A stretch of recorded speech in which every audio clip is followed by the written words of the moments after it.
However, this is another disturbing assessment statistic. 20% of the entire 545 billion budget napunta lang sa 15 na kontraktor.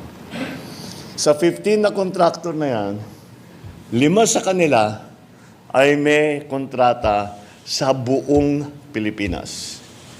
Keep going. Yeah, with the flood. Ito na yung listahan. And this is what I was talking about. 5 of these 15 contracts have projects in almost all regions nationwide.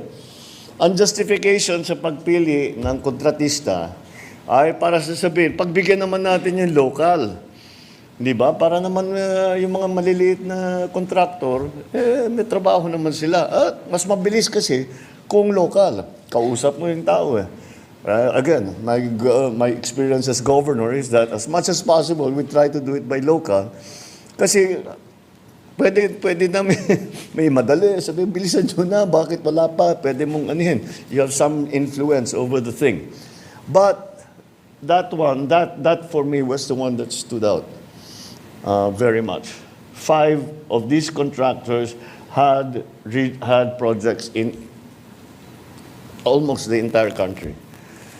So those are the ones that immediately pop out na sa aking palagay ay kailangan natin tignan. So anyway, this is the initial. We are rolling out the website today. We have provided you with some of the initial information that we have had. They are not assessments. We are not accusing anyone of anything yet. However, it gives us an idea of how this has been conducted.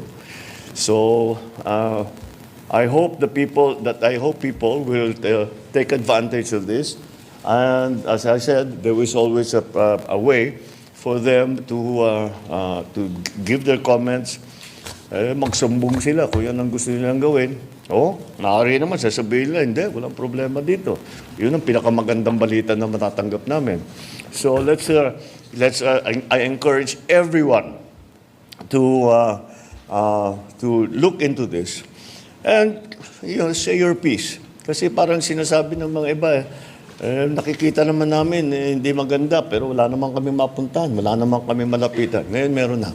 Ngayon meron na kayo malalapitan. Ito, ang lalapitan na ngayon ninyo, ako mismo. Dahil akong titingin dito araw-araw sa website natin at babasahin ko ang report na ibibigay ng taong bayan.